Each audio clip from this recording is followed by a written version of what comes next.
But मैं बोल रहा हूँ कि मैं भगवान हूँ, ठीक है। अब तुम्हारा जवाब क्या है, हाँ या ना? तुम्हारा जवाब ना है, इसका मतलब मुझे, यदि मैं भगवान हूँ और तुम्हारा जवाब ना है कि मैं नहीं हूँ, तो मेरी बनाई हुई सृष्टि में तुम कैसे एग्जिस्ट कर सकते हो? वो तो कॉन्ट्राडिक्टरी है। तो उसको निकलना पड़ेगा उस सृष्टि से। यदि तुम्हारा जवाब हाँ है, तो फिर तुम्हारी वेलबींग मेरी रिस्पॉन्सिबिलिटी है। मैं तुमको बताऊंगा कि तुमको कैसे इंप्रूव कर सकते हैं, कैसे कैसे तुम्हारी इकोनॉमी इंप्रूव कर सकते हैं, कैसे कैसे तुम्हारी नॉलेज इंप्रूव कर सकते हैं। कि इंजीनियर मैं आपको बोलूं, मुझे खुद ही नहीं समझ में आ रहा। कल की है, कितनी बड़ी चीज है कल की। वो सब मेरी रिस्पॉन्सिबिलिटी है, चाहे वो किसी भी कंट्री का इंसान हो, कोई भी हो। बट ना वाले जवाब वाले को तो कुछ कर ही नहीं सकते ना। मतलब अब मैं क्यों अपनी शक्ति का यूज करूंगा उसके लिए भाई, जब मैं अपनी चीज बनाई है मतलब। और तुम मेरे खिलाफ ही उसमें वो अपने ईगो दिखा रहे हो, अहंकार बना के कि हाँ। तो बाकी वो वाला काम तो चल ही रहा है। बहुत सारे लोगों का हिसाब कर दिया ना मैंने। ये गांजा पीता है तो कौन सा कंपनी उसको रखेगा गंजड़िया को? ये तो अपने माँ बाप को गाली दे रहा है, वो तो साफ पता चल रहा है गांजा पीते पीते पागल हो गया, तो कुंभ में आके ढोंग कर रहा है। यही नहीं, अभी और सुनिए। कहेंगे कि वायरल का विषय नहीं है महाकुंभ। ये जो भी चल रहा है हमें तो नहीं उचित लग रहा है, हम इसके खिलाफ हैं। महाकुंभ में वायरल का विषय नहीं है, महाकुंभ आस्था का विषय है। महाकुंभ संस्कृति का कुंभ है। महाकुंभ कल्चर को बढ़ाने का, कल्चर को समझने का, किसी को वायरल का नहीं है। हमने पूर्व में ही कहा कि रील के लिए नहीं, रियल के लिए जाना है। वहां अभी जो ये जो 2-3 चीजें चल रही, कहीं ना कहीं वो मेन मुद्दा से महाकुंभ भटक रहा, चाहे वो किसी बच्ची के खिलाफ कहा जा रहा हो, चाहे वो किसी व्यक्ति के खिलाफ या उसके पक्ष में या उसके बारे में। तो महाकुंभ पर होना चाहिए विचार विमर्श इस बात पर होना चाहिए कि सनातन कैसे बचेगा, हिंदुत्व कैसे जगेगा, हिंदू राष्ट्र कैसे बनेगा, और जो हिंदू नहीं है उनको घर वापसी कैसे कराई जाए, जो धोखे से चले गए। चाहे वो इस देश के इस्लाम धर्मों में वो भी हिंदू है, चाहे वो ईसाई हो गए वो भी हिंदू है। इस पर काम होना चाहिए, इस पर फोकस होना चाहिए। और अभी तो रुको, क्लाइमैक्स अभी बाकी है।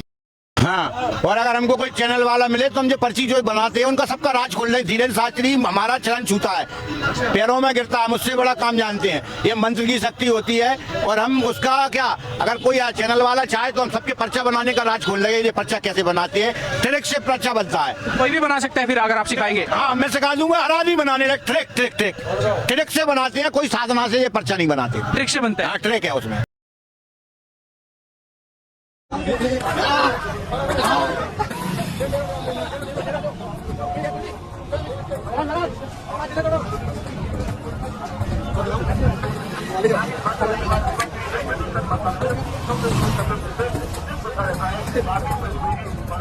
बाबा के पीछे देखो कितने सारे लोग चल रहे हैं भाई, फोन लेकर। मारो मारो।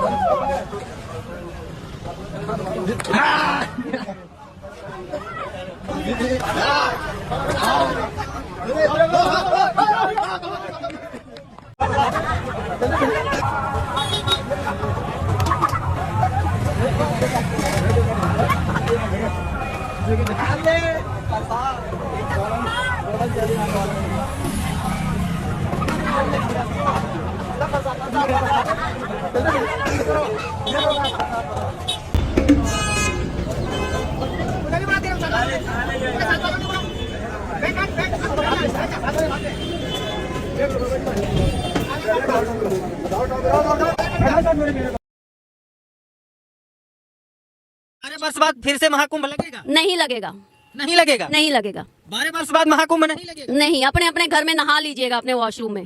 कलयुग का आखिरी कुंभ है, आखिरी कुंभ है। अगली बार कुंभ जो है वो इस तरह से नहीं लगेंगे। एक तरफ सतयुग की स्थापना हो रही है, दूसरी तरफ कलयुग जो है वो खत्म हो रहा है, और ऐसा ही हो रहा है। कलयुग अपनी उम्र बिना पूरा किए कैसे समाप्त हो सकता है? ये आप बहुत बड़ी भविष्यवाणी कर रही हैं। इन्होंने हमें बताया कि ये कलयुग का एंडिंग है, तो ये एंडिंग ही है। क्या नूरी माता का काल भैरव से वार्ता होती है? जी बिल्कुल होती है। कल्कि अवतार का जो पहला निशाना है ना, वो आपका घर है, परिवार है। आपने अगर अपने घर को बैलेंस नहीं करा, अपने परिवार को बैलेंस नहीं करा, तो आप मतलब इस सतयुग में आप लोगों की एंट्री नहीं है। काल भैरव क्रियाओं से गुजर रहे हैं, अघोरी क्रिया है उनकी। उसी के साथ उनका माँ बेटे का भी एक क्रिया चल रही है। उनकी माँ बेटे की क्रिया चल रही है, माँ काली। और उसमें मतलब जो कल की अवतार है। जब संन्यास लेकर बाबा बनकर उम्र ऐसी गुजारनी है और एंड में यही आज ही मरना तो जब मरना ही है, लेकिन आप आज ही नहीं सोच सकते हो ना कि ये तो एक दिन राख हो जाएगा, एक दिन ये हो जाएगा। आप आज ही सोचकर ऐसा नहीं जी सकते ना जीवन, वो तो जब मौत आएगी तब आएगी। लेकिन वो जो जन्म और मरण के बीच के जो कर्म है वो भी तो करने पड़ेंगे। तो चल रहा है ना कि धर्म को लेकर कि धर्म सब तरफ चल रहा है। धर्म मतलब क्या धर्म? जब आपने अपने परिवार के लिए कुछ नहीं करा, ठीक है ना, आपके कर्म जो है वो, अगर आपको जन्म दिया है धरती पर, तो अगर आपको कर्म ही करने ही नहीं थे तो आपको इस धरती पर परमात्मा भेजता ही नहीं ना। नूर शब्द उर्दू शब्द से जोड़ा जाता है? नहीं, हमें नहीं पता कि किससे जोड़ा जाता है, किससे नहीं जोड़ा जाता। हमें ये नाम महाकाल और महाकाली ने दिया है। अच्छा, क्या आप महिला घोरी हैं? क्या आपकी साधना चलती है? क्या आप साधना करती हैं? जी, हम एक बात बता दें, हम सब कुछ है। हम अघोरी भी हैं, हम साध्वी भी हैं, साधु भी हैं, बाबा भी हैं, नाथ भी हैं, नागा बाबा, सब कुछ कर रहे हैं। इस वक्त रात के 12 बज चुके हैं, 23:50 हो रहा है। आप लोग स्क्रीन पे देख सकते हैं। माता जी के कुछ ऐसे बयान थे, माता जी की कुछ ऐसी भविष्यवाणियां थी जिसको लेकर के हम लोग फिर से इस मामले को पूरी तरीके से समझेंगे। जो माता जी की भविष्यवाणियां हैं उनमें कितनी सत्यता है और क्या कुछ होने वाला है। माता जी कहती हैं कि कलयुग का ये आखिरी है, और माता जी का एक बयान और तेजी से वायरल हो रहा है कि ये आखिरी महाकुंभ है, इसके बाद महाकुंभ नहीं लगने वाला है। माता जी बहुत बहुत स्वागत है। धन्यवाद। अच्छा, क्या नाम हुआ? नाम मेरा नाम जी मेरा नाम नरिंदर कौर है। नरिंदर कौर से मेरी जब यात्रा शुरू हुई तो मुझे महाकाली ने नाम दिया नूरी। फिर नूरी से मेरा नाम परिवर्तन हुआ नूर से अब मैं आगे की यात्रा में हूँ, अनंत यात्रा में। जी।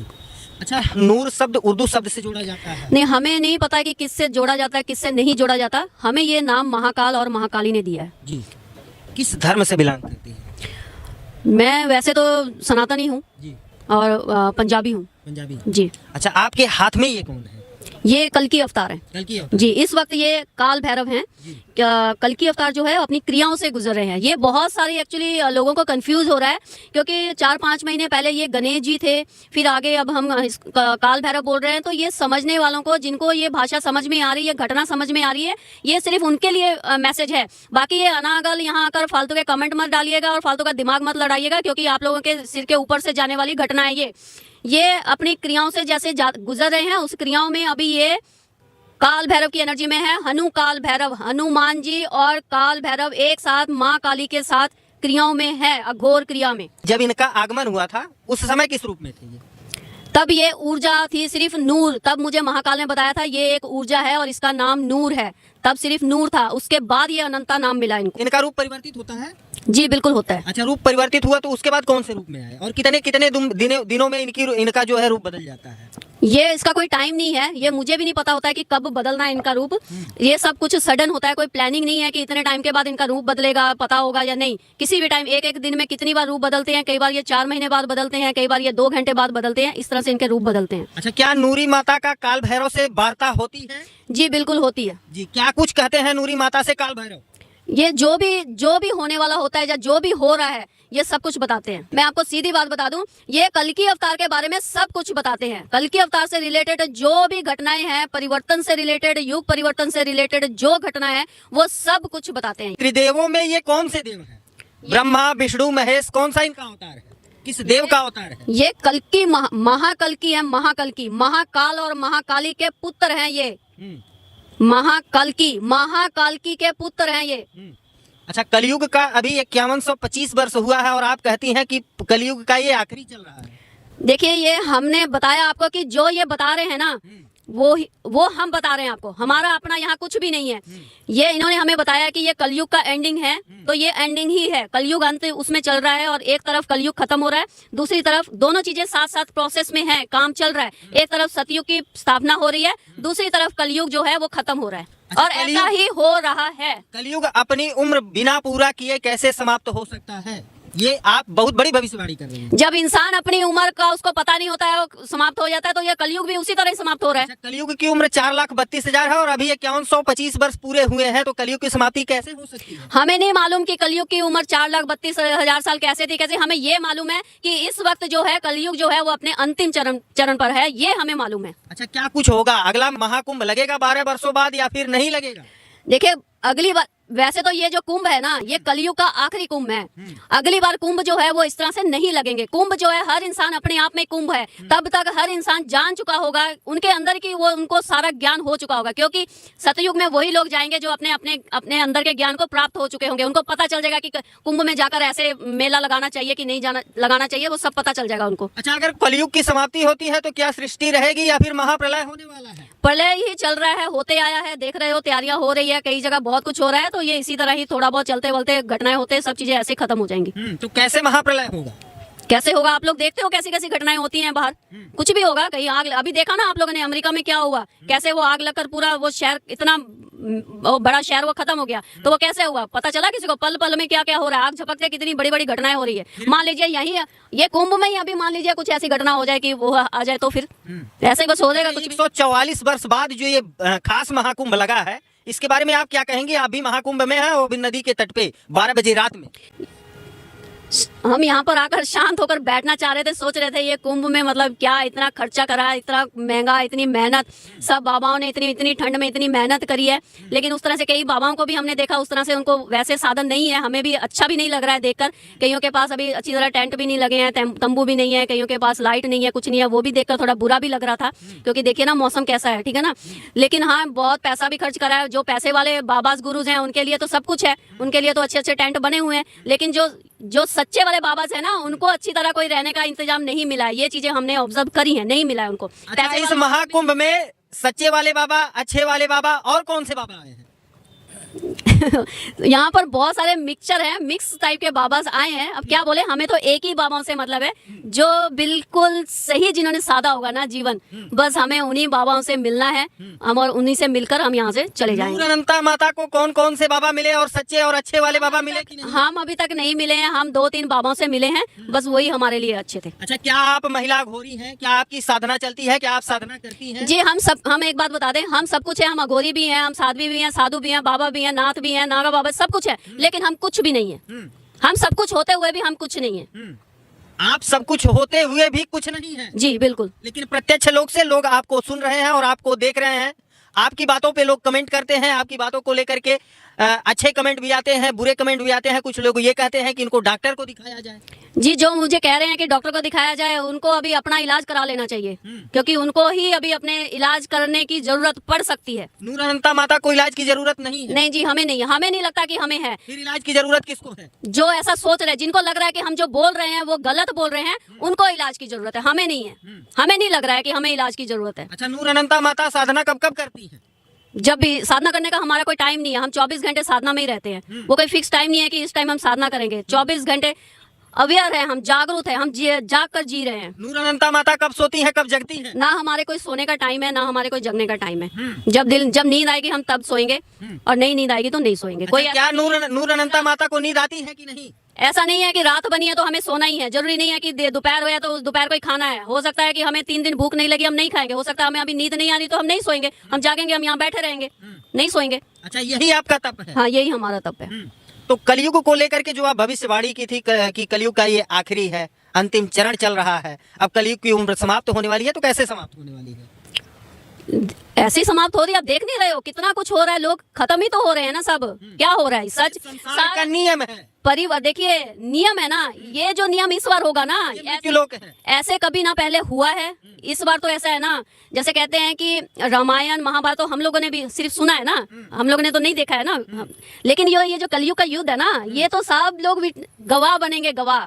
पृथ्वी लोक को मृत्यु लोक भी कहा जाता है, और पृथ्वी लोक पे जो जन्मा है उसका अंत निश्चित है, चाहे वो सजीव हो या निर्जीव। बिल्कुल बिल्कुल है। अगर आपके सर पे ये जो आप पगड़ी बांधी हुई है, तो कहीं ना कहीं इसको जब मैन्युफैक्चरिंग इसकी की गई होगी तो इसका भी एक्सपायरी डेट होगा। बिल्कुल बिल्कुल। ठीक उसी प्रकार से मानव है, मानव आते हैं जाते हैं, जीवन और मरण लगा हुआ है। फिर कलयुग की समाप्ति इससे कैसे हो? देखिए ना, बहुत ज्यादा ना ये झूठ, तूफान, ठगी, ये सब पाप बहुत ज्यादा बढ़ के सर के ऐसा हो गया हुआ है। सिंपल सी बात में समझा दें आपको कि जो सच्चे ईमानदार लोग हैं ना, सही रास्ते पर चलने वाले, उनका अब कलयुग कैसे खत्म होना बता रहे हैं। उनका ना अभी सांस लेना मुश्किल हो गया है। उनको अब ऐसे हो रहा है कि ईमानदार लोग सांस नहीं ले पा रहे हैं। नहीं ले पा रहे। उनको ऐसा हो गया कि हम कल और मर जाए, क्योंकि उनको उनका जीना मुश्किल हो गया है। कौन कर दिया? जो झूठे लोग हैं ना, जो झूठे लोग हैं, जो धोखाधड़ी ठगीबाजी कर रहे हैं ना, उन लोग तो ऊपर उठ रहे हैं। जो ईमानदारी से जी रहे हैं ना, उन लोग जी नहीं पा रहे हैं। तो इसलिए भगवान ने भी अब कहा है, क्योंकि भगवान ने उनकी सुन ली है।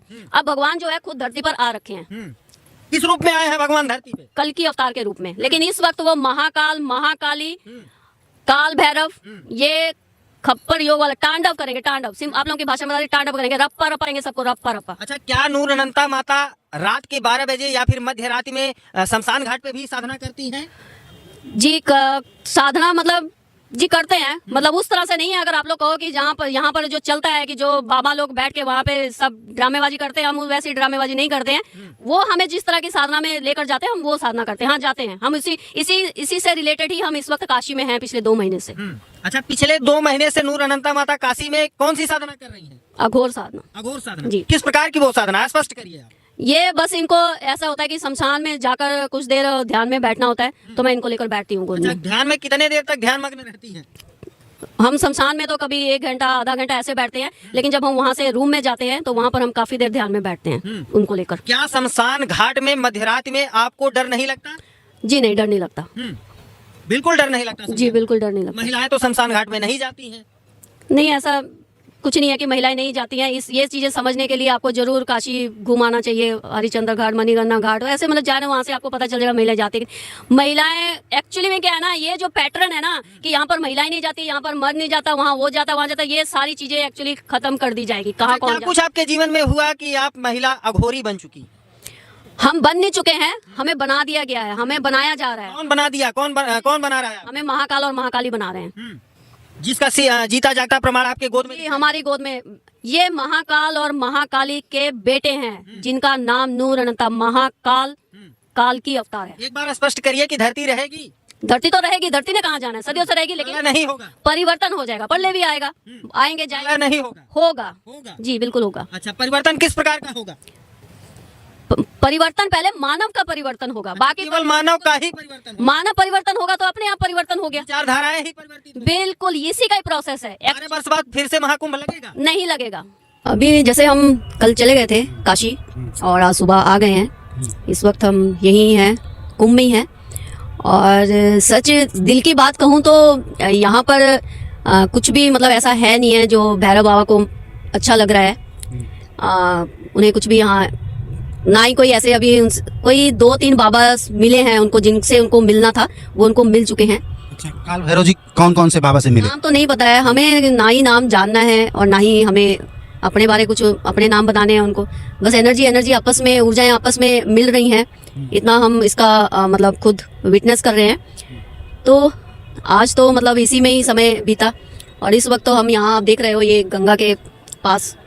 अगर बात करें, कल अभी आप 12-1 बजे तक यहाँ पे रहती हैं, उसके बाद आप काशी जाती हैं, काशी से फिर आप यहाँ टाइम अगर बात करें 10 से 11 बज रहा है, फिर आप यहाँ उपस्थित हैं। इतना जल्दी कैसे मतलब ये संभव है? ये सब संभव हो जाता है, ये है मतलब, और ऐसा ही हो रहा है। और ये सिर्फ ये आजकल की बात नहीं है, जब भी कोई ऐसी क्रियाएं शुरू होती है तब बिल्कुल दिन रात, सुबह शाम, भूख प्यास सब चीजें एक साइड रह जाती है। आज हम बोले तो हमने सुबह से कुछ भी खाया नहीं था, अभी हम कहीं पर बैठकर चाय पी कर आए हैं। और क्रियाओं में ऐसा ही होता है, हमें मतलब सब चीजें बहुत फास्ट चलती है। जैसे मैंने बताया था कि ये एक ही साथ 108 क्रियाएं एक ही साथ करते हैं, मल्टी क्रियाएं हैं इनकी। 108 क्रियाएं? मल्टी क्रियाएं हैं इनकी, मल्टी क्रियाएं का मतलब वो एक साथ 108 क्रियाएं एक ही साथ करते हैं, वो एक ही टाइम पर। अच्छा, एक ही टाइम पर? उसमें मतलब कि कोई ये नहीं है कि हाँ मैं ही सोच लूं कि अभी मैं थक गई हूँ, या अभी मैं भूखी हूँ, प्यासी हूँ, मैं नहीं चल सकती, मुझे सोना है, ऐसा मैं कुछ भी नहीं कर सकती। मुझे नहीं, बिल्कुल, मुझे कई दिन सोए हुए भी हो जाते हैं, कई दिन खाना खाए भी हो जाते हैं, मतलब इसमें मेरी मर्जी नहीं चलती। अच्छा। अगर बात करें 108 क्रियाएं जो है, उसमें से क्या 1-2 क्रियाएं आप बता सकती हैं? जैसे अभी सबको पता ही है कि वो अपने अभी काल भैरव क्रियाओं से गुजर रहे हैं, अघोरी क्रिया है उनकी। उसी के साथ उनका माँ बेटे का भी एक क्रिया चल रही है, उनकी माँ बेटे की क्रिया चल रही है, माँ काली। और उसमें मतलब जो कल की अवतार है वो माँ काली के साथ हैं इस वक्त। तो ये क्रिया मतलब मैंने दूसरी क्रिया भी आपको बता दी। कल की अवतार माँ काली के साथ है और उनकी एक ये क्रिया चल रही है और बाकी काल भैरव अपनी अघोर क्रिया से तो गुजर ही रहे हैं। तो अघोर माता जी अगर बात करें कि अघोर क्रिया कौन कौन सी होती है, मतलब अघोर क्रिया में क्या क्या आता है? ऐसा तो ये नहीं है कि कौन कौन सी होती है, बस क्रिया होती है और ये क्रिया इनकी गुप्त है सारी, वो उसके बारे में मतलब बताना जो है वो परमिशन नहीं है। जैसे कहा जाता है ना नागा साधु होते हैं और जो अघोर क्रिया होती है तो वो और अवघड़ पूजते हैं। ये सारी जो क्रियाएं है ना वो सारी गुप्त में हो रही है और गुप्त में हो रही है मतलब क्या है कि ये ऑलरेडी सब कुछ पहले पिछले जन्म में उनका कहना है कि वो सब कुछ कर चुके हैं। अभी जो है अब सिर्फ वो उनसे थोड़ा थोड़ा टच करते हुए गुजरते हुए आगे निकल रहे हैं, क्योंकि जैसे मैंने बताया कि ये आने वाले टाइम पर जो है वो जो कल्कि है, कल्कि में परिवर्तन हो जाने वाले हैं। तो वो अपनी जैसे जैसे ये सारी क्रिया उनके पिछले जन्म की हैं, तो पिछले जन्म में वो सब कुछ कर चुके हैं, तो अभी जो है वो सारी गुप्त है, उनकी गुप्त क्रियाएं कर रहे हैं वो। अच्छा। सारा कुछ गुप्त है उनका।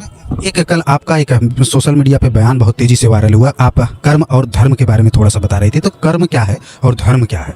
कर्म ये है कि कर्म देखिए हमें भी नहीं पता था ना, हमें इन्होंने बताया कि कर्म क्या है, इन्होंने समझाया तो हम भी अपने कर्म कर रहे हैं। कर्म मतलब क्या है कि क्या हो गया था कि बहुत चीजें ऐसी होने लग गई, इसलिए ये कलयुग जो है ये बहुत ज्यादा बढ़ गया है। बहुत चीजें ऐसी होने लगी है कि लोग अपने कर्मों से भागते हैं, छुपते हैं अपना, मतलब कि कई लोग जैसे इस धर्म को कह लीजिए ना, जैसे आजकल युद्ध चल रहा है ना कि धर्म को लेकर, कि धर्म धर्म सब तरफ चल रहा है। धर्म मतलब क्या? धर्म जब आपने अपने परिवार के लिए कुछ नहीं करा, ठीक है ना, आपके कर्म जो है वो, अगर आपको जन्म दिया है धरती पर, तो अगर आपको कर्म ही करने ही नहीं थे तो आपको इस धरती पर परमात्मा भेजता ही नहीं ना, जन्म नहीं देता वो। जब सन्यास लेकर बाबा बनकर उम्र ऐसे ही गुजारनी है और एंड में यही मरना तो जब मरना ही है, लेकिन आप आज ही नहीं सोच सकते हो ना कि ये तो एक दिन राख हो जाएगा, एक दिन ये हो जाएगा। आप आज ही सोच कर ऐसा नहीं जी सकते हो ना जीवन, वो तो जब मौत आएगी तब आएगी। लेकिन वो जो जन्म और मरण के बीच के जो कर्म है वो भी तो करने पड़ेंगे ना। वो क्या है कि जैसे क्या हो रहा है कि कल की अवतार का जो मैसेज है, देखिए हमारे पास जितने भी कॉन्सेप्ट है सारे कल की से रिलेटेड है और सतयुग से परिवर्तन से रिलेटेड है। उनका कहना है कि देखिए लोगों को, इंसान ने एक जन्म लिया, जन्म लेकर उसको अपना जीवन जो है वो पूर्णतः जीना ही पड़ेगा। कर्म मतलब अपना घर परिवार, अपना कमाना खाना, ये सब करना पड़ेगा। आप इससे डरकर ये नहीं बोल सकते कि इस जिम्मेवारी से डरकर हम किसी से संन्यास ले लें और हम जिम्मेवारी से बच गए और बाबा बनकर कहीं पर बैठ जाएं। ये नहीं कर सकते, आपको ये सारे कर्म करने पड़ेंगे। इसलिए हमने कल भी हमारी ये बात हुई थी कि कल की अवतार का जो पहला निशाना है ना वो आपका घर है, परिवार है। आपने अगर अपने घर को बैलेंस नहीं करा, अपने परिवार को बैलेंस नहीं करा, तो आप मतलब इस सतयुग में आप लोगों की एंट्री नहीं है। तो अभी आप सतयुग परिवर्तन की बात कर रही हैं, जो सतयुग आने वाले की बात कर रही हैं, और कलयुग, जो सतयुग और कलयुग का ये संबंध है कैसा है? कलयुग अब कौन से चरण पे? ये खत्म है, ये आखिरी है, ये खत्म हो चुका है एक्चुअली में। बस ये धड़ाधड़ क्या क्या होना आप देख ही रहे हो ना। ऐसा तो नहीं है कि आप लोग अनजान हो। आप लोग अगर ये मीडिया वाले हो तो आप लोग अनजान नहीं हो, देख रहे हो ना कहाँ कहाँ क्या क्या कैसी घटनाएं हो रही है। ऐसी ऐसी घटनाएं हो रही हैं जो कल्पना भी नहीं की होगी, कभी किसी ने सोचा नहीं होगा। ऐसे ऐसे सारे मतलब घटनाक्रम हो रहे हैं, तो वो क्यों हो रहे हैं? वो उनका इशारा है, ऐसे ही कलयुग खत्म होना है। कब तक सतयुग आ जाएगा? कब तक आ जाएगा ये एक प्रोसेस है, चल रहा है, और इसको मतलब ज्यादा से ज्यादा ये सबके मतलब ध्यान में, सबके जहन में चला जाएगा। ये बिल्कुल ये 5-6 साल 4-5-6 साल का खेला है, 30 तक का मतलब खेला है ये। और इसके बारे में सिर्फ हम ही नहीं बता रहे हैं, इसके बारे में ऐसे बहुत सारे जागरूक लोग हैं जिनको इन सब चीजों के बारे में ज्ञान हुआ है और उनको भी पता है कि ये बस कुछ सालों का ही खेला है। अच्छा, एक चीज और आप बात कर रही थी कि असली और नकली क्या आप पहचान करने वाले? असली नकली देखिए पहचान कोई दूसरा थोड़ी करेगा। अब आप हो, आपसे बेहतर आपको कोई नहीं जानता, ठीक है ना। हम भी आपको नहीं जानते कि आपके अंदर क्या है, आप ही जानते हो। तो आपको ही अपना असली जो आप रियल में हो ना वही जीना। अगर आपके अंदर कोई बुराई भी है ना तो उसको भी सामने लाना पड़ेगा। ये नहीं कि उसको आप छुपा लो और आप सिर्फ अपनी एक साइड दिखाओ। इसीलिए ये जो कॉन्सेप्ट है ना, ये ब्लैक एंड व्हाइट, मतलब आप अगर हमारी कुछ मैसेज देखोगे, हमने कुछ मैसेज दिए हैं जो भी हमारे पास आए हैं इनके थ्रू, ब्लैक एंड व्हाइट के बारे में हमने बहुत बात की है कि हर इंसान के अंदर एक ब्लैक एरिया है। तो ये सब यहाँ पर भी अगर आप लोग देखोगे ना, जितने बाबा सब बैठे हैं, उनका आपको बाहर का तो सब रंग दिख रहा है, उनके अंदर का ब्लैक नहीं दिख रहा है आप लोगों को। उनको लाना ब्लैक है माता जी। ब्लैक मतलब कि दिखाते कुछ और है और हैं कुछ और। आप जो हो, अच्छे बुरे जो भी हो ना, वो सब चीजें सामने लानी पड़ेगी। अच्छे बुरे के साथ ही आपको अपनाया जाएगा, ना कि आप एक साइड दिखाओ और एक साइड अपने अंदर रखो, उसके साथ आपको नहीं अपनाएंगे। मतलब आने वाला जो समय है ना, उसमें ऐसा वाला झोल कहीं नहीं चलेगा। इसलिए अगर आप देखोगे बहुत सारे ऐसे लोग हैं जो कि कुछ ऐसे प्रोसेस से गुजर रहे हैं, कुछ जागरूकता आ रही है लोगों को। आप देख रहे होगे ना कि कितने ऐसे एक्टर है, सिंगर्स है, आजकल मंदिरों में जा रहे हैं, भगवान के पास जा रहे हैं, कोई कहाँ की यात्रा कर रहा है, कोई अपनी जागरूकता के बारे में बात कर रहे हैं। तो आप देख रहे हो वो किस लाइन से आ रहे हैं, वो बाबा वाली लाइन से तो नहीं आ रहे हैं। आप देख रहे होंगे ना, आपको है इस बारे में खबर कितने ऐसे सिंगर्स, कितने फिल्म एक्टर जा रहे हैं ना इस तरफ, तो वो क्या है, उनको वो अब समझ रहे हैं भाई हम लोग एक झूठ की जिंदगी, दिखावे की जिंदगी जी रहे थे। सच ये नहीं है, सच में आना पड़ेगा आपको, ठहराव लाना ही पड़ेगा। खाली पैसा पैसा सब कुछ नहीं, पैसा कुछ काम आने वाला नहीं है। आपकी बेसिक नीड है, जितने में आपका गुजारा होना चाहिए, आपको पैसे की उतनी की ही जरूरत रखनी चाहिए। अगर आप सोचोगे एक ही बंदे को सब 10-10 गाड़ियां मिल जाए, एक ही बंदे को 50 घर मिल जाए, एक ही बंदे का बैंक बैलेंस बन जाए, तो बाकी लोग धरती पर आ रखे वो कहाँ जाएंगे। तो इस बार जो होगा, सबके पास घर होगा, सबके पास पैसा होगा, सबके पास ऐशो आराम की जो जिंदगी होगी ना सतयुग में, वो सबके पास एक बराबर की होगी। आइए सबसे पहले हम आपके सामने इसका एक जीता जागता उदाहरण रखते हैं, देखिए ये वीडियो। ये हैं राम सेवक दास, जो कि फरीदाबाद हरियाणा के रहने वाले हैं। हजारों शिष्यों के बीच घिरे रहने वाले राम सेवक जी के पास भी अनेकों सिद्धियां थीं। अनेकों सिद्धियों के धनी राम सेवक जी के जो भी संपर्क में आता, उसे वो धनवान बना देते थे। संतान प्राप्ति की इच्छा लेकर आने वाले लोगों को उन्होंने कभी खाली हाथ नहीं भेजा।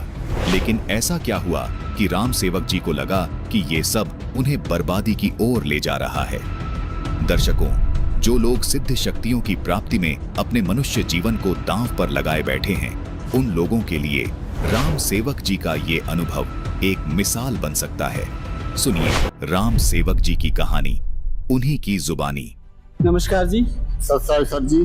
क्या नाम है आपका? राम सेवक दास। कहाँ से हैं आप? फरीदाबाद हरियाणा से। राम सेवक जी, आपके बारे में ये सुनने के लिए मिला है कि आप गुरु पदवी पर थे, आपकी लंबी लंबी जटाएं थी, यहाँ तक कि आपके हजारों की संख्या में शिष्य भी थे, आपके पास सिद्धियां थी, शक्तियां थी।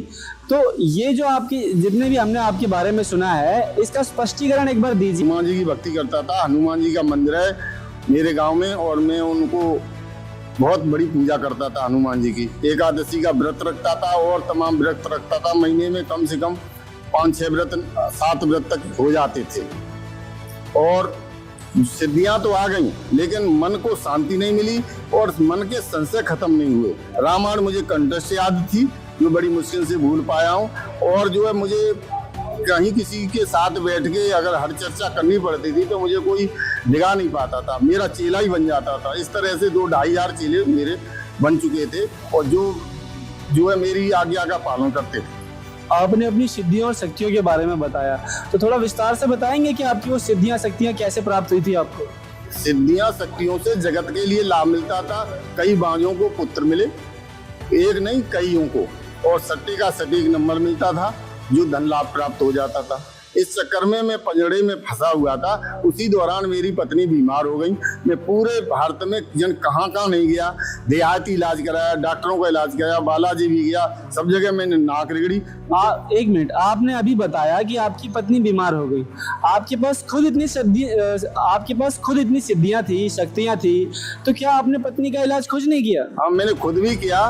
तो मैंने एक दिन ये कहा था, तुझे पूर्ण ब्रह्म परमात्मा अगर पृथ्वी पे आ गए, वो ही सही कर पाएंगे, कोई दूसरा सही नहीं कर पाएगा। लोगों ने मेरी मजाक उड़ाई। तो वो जो उनकी जो भी इनकी बीमारी थी या फिर जो भी इनको प्रॉब्लम थी, आखिर वो करके मतलब बिल्कुल लास्ट में ठीक कैसे हुई, जरा इस बात को बताएं।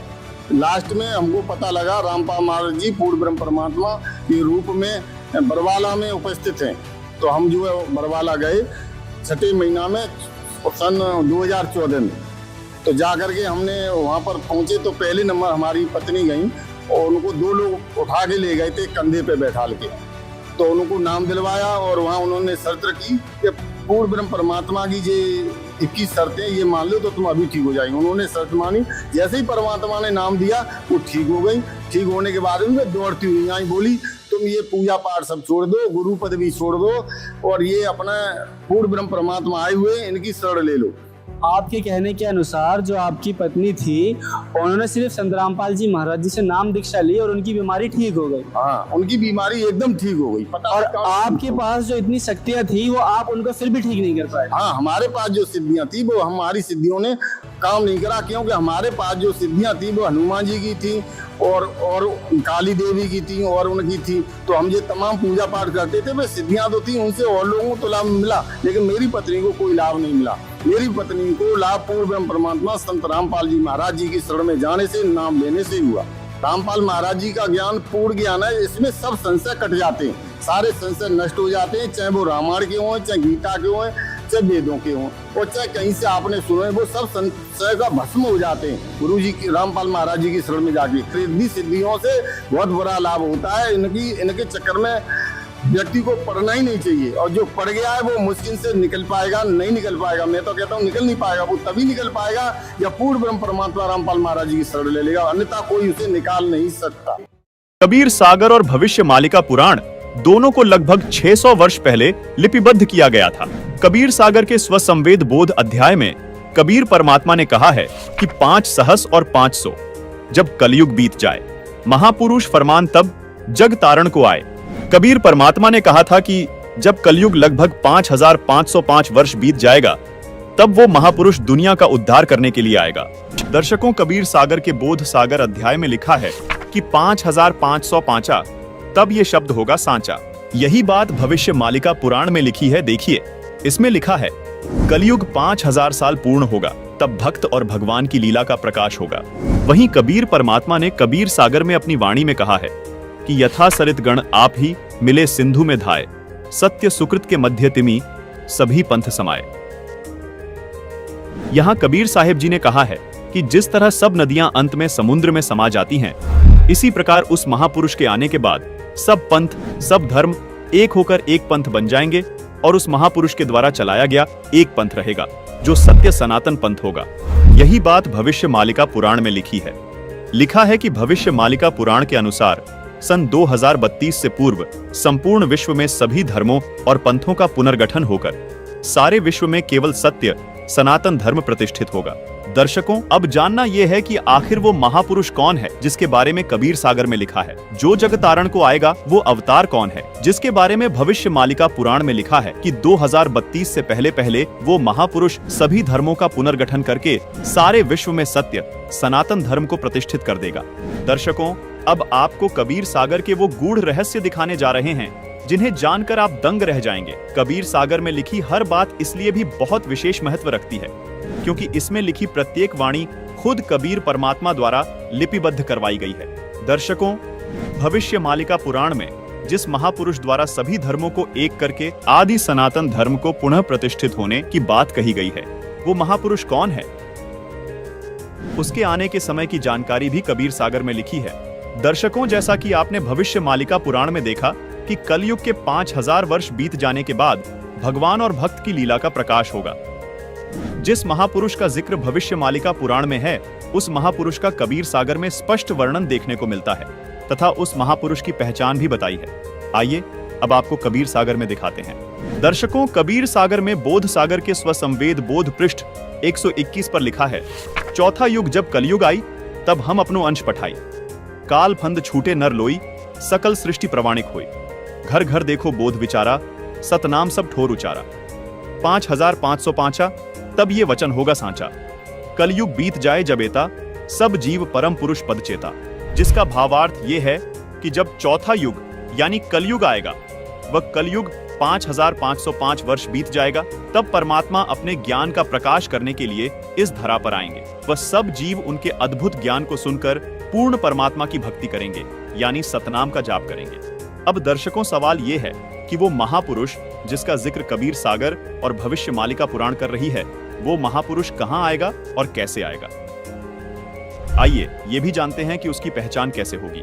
देखिए, कबीर सागर में कबीर वाणी के बोध सागर के पृष्ठ 137 पर लिखा है कि 12वें पंथ प्रकट हुए वाणी, शब्द हमारे की निर्णय थानी, अस्थिर घर का मर्म न पावे, ये 12 पंथ हम ही को ध्यावे, 12वें पंथ हम ही चलावे, सब पंथ मेट कर एक ही पंथ चलावे। भावार्थ है कि 12वें पंथ में कबीर परमात्मा की वाणी प्रकट होगी, यानी 12वें पंथ से ही कबीर साहिब जी का यथार्थ ज्ञान प्रकट होना शुरू होगा। उसके बाद 12वें पंथ में कबीर परमात्मा ने कहा कि मैं खुद चलकर आऊंगा और इन सब पंथों को मिटाकर एक पंथ चलाऊंगा। जैसा कि भविष्य मालिका पुराण में भी प्रमाण मिलता है कि उस महापुरुष द्वारा सब धर्मों का पुनर्गठन होकर केवल एक सत्य सनातन धर्म प्रतिष्ठित हो जाएगा। दर्शकों, कबीर सागर में लिखी इन वाणियों को पढ़ने के बाद 3 सवाल और निकलकर सामने आते हैं, जिनका जवाब हम इसी कबीर सागर में खोजेंगे। सवाल नंबर 1, ये जो वाणियां बोली गई हैं, ये कब सत्य सिद्ध होंगी? सवाल नंबर 2, वो 12वां पंथ कौन सा है जिसमें चलकर खुद कबीर साहिब जी महापुरुष के रूप में आएंगे। सवाल नंबर 3, वो महापुरुष कौन है? पहला सवाल था, ये वाणियां कब सत्य सिद्ध होंगी? इसका जवाब कबीर सागर में कबीर वाणी के बोध सागर के पृष्ठ 137 पर लिखा है। देखिए 5505 तब ये शब्द होगा सांचा। मतलब कलयुग के 5505 वर्ष बीत जाने के बाद ये वचन सत्य सिद्ध होंगे। आइए अब देखते हैं कलयुग के 5505 वर्ष कब पूरे होते हैं। कलयुग 4,32,000 वर्ष का होता है। तो अब हमें देखना यह है कि आज कलयुग कितना बीत चुका है और कलयुग के 5505 वर्ष कब पूरे होते हैं। क्योंकि कबीर साहिब जी ने भी कलयुग 5505 वर्ष बीतने को विशेष बताया है। दर्शकों, कबीर सागर में बोध सागर के स्वसंवेद बोध पृष्ठ 121 पर लिखा है, चौथा युग जब कलयुग आई तब हम अपनो अंश पठाई, काल फंद छूटे नर लोई, सकल सृष्टि प्रवाणिक होई, घर घर देखो बोध विचारा, सतनाम सब ठोर उचारा। 5505 तब ये वचन होगा सांचा। कलयुग बीत जाए जब एता, सब जीव परम पुरुष पद चेता। अब आपको 2 पवित्र पुस्तकों से प्रमाणित करते हैं कि कलयुग के 5505 वर्ष कब पूरे हुए। दर्शकों, आपको यहाँ हम याद दिलाना चाहेंगे कि इन दोनों पुस्तकों को आदरणीय शंकराचार्य जी व पूरा हिंदू समाज प्रमाणित मानता है। पहली पुस्तक का नाम है ज्योतिर्मय ज्योतिर्मठ, जिसके संपादक, लेखक एवं संकलन करता है विष्णुदत्त शर्मा, और दूसरी पुस्तक का नाम है हिमालय तीर्थ, जिसके प्रकाशक है रणजू चक्रवर्ती। आदि शंकराचार्य की जीवनी पुस्तक में लिखा है कि आदि शंकराचार्य जी का जन्म ईशा जी से 508 वर्ष पहले हुआ था। फिर पुस्तक हिमालय तीर्थ में भविष्यवाणी की है जो आदि शंकराचार्य जी के जन्म से पहले की है। कहा है कि आदि शंकराचार्य जी का जन्म कलयुग के 3000 वर्ष बीत जाने के बाद होगा। अब गणित की रीति से जांच करके देखते हैं कि वर्तमान में यानी सन 2024 में कलयुग कितना बीत चुका है। आदि शंकराचार्य जी का जन्म ईशा जी से 508 वर्ष पहले हुआ था। आदि शंकराचार्य की जीवनी पुस्तक के अनुसार शंकराचार्य जी का जन्म हुआ कलयुग 3000 वर्ष बीत जाने पर, मतलब वर्ष 2024 में कलयुग बीत चुका है 3000 जमा 2532 वर्ष, यानी गणित के हिसाब से आज कलयुग 5532 वर्ष बीत चुका है। दर्शकों, अब देखना यह है कि आज 2024 में से कितने वर्ष कम करने पर कलयुग के 5505 वर्ष पूरे होते हैं। मतलब 27 साल पहले कलयुग के 5505 वर्ष पूरे हो चुके थे और साल था 1997। जी हाँ, बिल्कुल, वर्ष 1997 में कलयुग 5505 वर्ष बीत चुका था। हमारा दूसरा सवाल यह था कि कबीर साहिब जी का 12वां पंथ कौन सा है जिसमें कबीर साहिब जी खुद चलकर आएंगे। इसका जवाब भी हमें कबीर सागर में बोध सागर के कबीर चरित्र बोध के पृष्ठ नंबर 1870 पर मिलता है। इस पृष्ठ पर आप देख रहे हैं कि कबीर साहिब जी के 12 पंथों का विवरण है, जिसमें 12वां पंथ गरीबदास जी का पंथ बताया गया है। यानी कबीर साहिब जी द्वारा गरीबदास जी वाले 12वें पंथ में आने की बात कबीर सागर में कही गई है। अब आप सोच रहे होंगे कि ये गरीबदास जी कौन है और इनका जन्म कब हुआ। इसका जवाब भी हमें कबीर सागर में कबीर वाणी के बोध सागर के पेज 136 पर मिलता है। लिखा है कि संवत 1775 हुई। यहाँ 75 गलत प्रिंट हुआ है, ये 74 है, सही वाणी है। संवत 1774 हुई, ता दिन प्रेम प्रकटे जग सोई, यानी जिसके माध्यम से कबीर परमात्मा की वाणी प्रकट होगी उसका जन्म संवत 1774 में होगा। आपको बता दें कि गरीबदास जी का जन्म संवत 1774 में हुआ था। उनके माध्यम से कबीर साहिब जी ने अपना संपूर्ण ज्ञान प्रकट किया। दर्शकों, आप जान चुके हैं कि 12वां पंथ गरीबदास जी महाराज का पंथ है। यहाँ कबीर साहिब जी ने यह भी स्पष्ट किया है कि 12वें पंथ वाले भी मेरी वाणियों को पढ़ेंगे लेकिन समझ नहीं पाएंगे, इस कारण पार नहीं हो पाएंगे, यानी मोक्ष प्राप्त नहीं कर पाएंगे। इसलिए इन 12 पंथों को खत्म करके पूर्ण परमात्मा खुद पूर्ण संत के रूप में 13वां पंथ चलाएंगे, जिससे बिचली पीढ़ी में आने वाली हंस आत्माएं मोक्ष प्राप्त करेंगी। इस बिचली पीढ़ी को ही भविष्य मालिका पुराण में आद्य सतयुग कहा है। कबीर सागर में कबीर वाणी के बोध सागर के पृष्ठ 137 पर लिखा है कि प्रथम चरण कलयुग निर्याना, तब मगहर मांडो मैदाना। यहाँ कबीर परमात्मा ने कहा है कि जब मैं मगहर से सहशरीर सतलोक जाऊंगा, वो कलयुग का प्रथम चरण चल रहा होगा। आइए अब इस वाणी में देखिए, कबीर सागर में कबीर वाणी के बोध सागर के पृष्ठ 137 पर लिखा है कि धर्मदास मेरी लाख दुहाई, मूल शब्द बाहर न जाई। पवित्र ज्ञान तुम जग में भाको, मूल ज्ञान गोई तुम राखो। मूल ज्ञान जो बाहर पढ़ी, बिचली पीढ़ी वंश हंस नहीं तरही। यहाँ बिचली पीढ़ी मतलब कलयुग का दूसरा चरण अथवा बीच वाला चरण है। दर्शकों, यहाँ स्पष्ट करना चाहेंगे कि जिस समय को भविष्य मालिका पुराण में आधे सतयुग कहा है, उसको कबीर परमात्मा जी ने कबीर सागर में बिचली पीढ़ी यानी कलयुग का दूसरा चरण कहा है और धर्मदास जी को चेताते हुए कहा कि हे धर्मदास, यदि ये मूल ज्ञान अथवा मूल मंत्र अगर नकली संतों के हाथ लग गए तो दूसरे चरण वाली यानी बिचली पीढ़ी में आने वाली आत्माएं मोक्ष प्राप्त नहीं कर पाएंगी।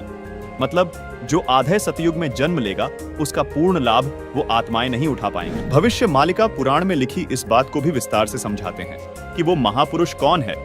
आइए कबीर सागर से आपको स्पष्ट करते हैं, जो खुद कबीर परमात्मा द्वारा बोला गया सूक्ष्म वेद है। देखिए, कबीर सागर में बोध सागर के स्वसम वेद बोध के पेज नंबर 171 पर लिखा है कि 5 सहस और 500 जब कलयुग बीत जाए, महापुरुष फरमान तब जग तारण को आए। हिंदू तुर्क आदिक सबे जेते जीव जहान, सतनाम की साख गही पावे पद निर्वाण। यथा सरितगण आप ही मिले सिंधु में धाय, सत सुकृत के मध्य तिमी सभी पंथ समाये। जब लग पूर्ण हुए नहीं ठीके को तिथिवार, कपट चातुरी तभी लो स्वसंवेद निराधार।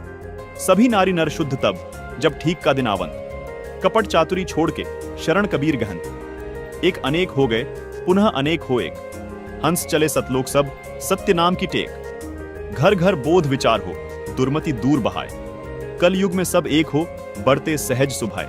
कबीर साहिब जी यहाँ स्पष्ट कर रहे हैं कि कलयुग अभी समाप्त नहीं हुआ है। कलयुग के अंदर ही एक समय ऐसा आएगा जब कलयुग में ही सब एक होकर सहज स्वभाव वाले हो जाएंगे। कलयुग में ही सतयुग जैसा माहौल हो जाएगा जो कि हजारों वर्षों तक चलेगा। 2032 तक आदि सनातन धर्म प्रतिष्ठित हो जाएगा और पूरे विश्व में फैल जाएगा। कहां उग्र का शूद्र हो हर सबकी भव भीड़, सो समान सम दृष्टि है समर्थ सत कबीर। भावार्थ है कि जब कलयुग 5505 वर्ष बीत जाएगा तब वो महापुरुष इस धरा पर आएंगे और हिंदू मुस्लिम व सभी धर्म पंथों को एक करेंगे, सब सतनाम का जाप करेंगे और मोक्ष को प्राप्त करेंगे। दुनिया के जितने भी धर्म व पंथ है वो सभी उस महापुरुष के द्वारा चलाए गए 13वें पंथ जो आदि सनातन पंथ होगा उसमें ऐसे मिल जाएंगे जैसे सभी नदियां बड़े समुद्र में मिल जाती हैं। जब वो समय आएगा तब पृथ्वी के सभी मनुष्यों का स्वभाव सहज और शुद्ध हो जाएगा, सबकी बुद्धि निर्मल हो जाएगी, सब पाप करने से डरेंगे, यानी नर नारी कपट चतुराई छोड़कर कबीर परमात्मा की शरण ग्रहण करेंगे। दर्शकों, यहाँ पर हम आपको ये भी बताना चाहेंगे कि कलयुग अभी खत्म नहीं हुआ है। कलयुग अपने समय अनुसार ही समाप्त होगा, जो है 4,32,000 वर्ष। दर्शकों, अब आपको कलयुग के अंतिम चरण यानी जब कलयुग समाप्त होगा उस विषय में बताते हैं। कलयुग के तीसरे चरण यानी कलयुग के अंत में कल की अवतार जन्म लेगा जो राजा हरीशचंद्र वाली आत्मा ही होगा। उस समय कलयुग की हालत बहुत खराब हो जाएगी, मनुष्य मनुष्य को खाने लगेगा और जिस भी मनुष्य में भक्ति का बीज नहीं होगा उसको कल की अवतार यानी राजा हरीशचंद्र वाली आत्मा अपनी तलवार से काटकर समाप्त कर देगा और सतयुग की स्थापना करेगा। कल की अवतार सिर्फ उन्हें छोड़ेगा जिनके अंदर भक्ति का बीज होगा, यानी भगवान की चाह बाकी होगी। दर्शकों, जैसा कि हम आपको पहले बता चुके हैं कि 1997 में कलयुग के 5505 वर्ष पूरे हो चुके हैं और 1997 में स्वयं कबीर परमात्मा इस धरातल पर आकर संत रामपाल जी महाराज को मिले और उन्हें सार नाम व सार शब्द देने का आदेश दिया। अब आपको ये बात जानकर हैरानी होगी, जिस महापुरुष की बात भविष्य मालिका पुराण और कबीर सागर कर रहे हैं वो महापुरुष कोई और नहीं बल्कि संत रामपाल जी महाराज ही हैं। जो महापुरुष 13वें पंथ का प्रवर्तक होगा वो संत कोई और नहीं बल्कि संत रामपाल जी महाराज ही हैं। संत रामपाल जी महाराज ही वो संत हैं जो सब धर्मों को एक करके आदि सनातन धर्म की स्थापना करेंगे। दोस्तों, अब आपके मन में यह सवाल उठ रहा होगा कि इन सभी चीजों से कुंभ का क्या संबंध है। यहाँ पर हम आपको एक बार फिर से बता दें कि भविष्य मालिका पुराण और कबीर सागर में जिस 13वें पंथ की बात की गई है उस 13वें पंथ के प्रवर्तक संत रामपाल जी महाराज जी हैं। दुनिया के सभी धर्म और पंथ संत रामपाल जी महाराज द्वारा चलाए गए 13वें पंथ में ऐसे मिल जाएंगे जैसे कई सारी नदियाँ समुद्र में, और इस प्रकार समाज में फैली सभी कुरीतियों का नाश हो जाएगा। और जो कुंभ में की जाने वाली क्रियाएं हैं ये सभी व्यर्थ हैं, ये सभी शास्त्रों में वर्णित नहीं है, इसलिए हमें इससे कोई लाभ नहीं मिलने वाला है और इसीलिए इसका अंत भी हो जाएगा। दर्शकों, आज के समय में तत्वदर्शी संत केवल और केवल संत रामपाल जी महाराज ही है जो साधक का पूर्ण मोक्ष कराने की गारंटी ले रहे हैं। तो आप भी अभी संत रामपाल जी महाराज से नाम दीक्षा प्राप्त करें और अपना कल्याण कराएं। आज संत रामपाल जी महाराज के मुकाबले पृथ्वी पर कोई भी संत नहीं है। संत रामपाल जी महाराज शास्त्र अनुकूल भक्ति साधना बताते हैं, जिसे करके पूरा मानव समाज खुशी खुशी अपना जीवन व्यतीत कर सकता है और सतभक्ति लेकर अपना मोक्ष करवा सकता है। दर्शकों, इस वीडियो में इतना ही। मिलते हैं किसी एक और नए वीडियो में। धन्यवाद। अगर आप ये वीडियो YouTube पर देख रहे हैं तो हमारे चैनल को सब्सक्राइब करें और बेल आइकन को दबाना ना भूलें। अगर आप Facebook पर ये वीडियो देख रहे हैं तो हमारे पेज को लाइक करें।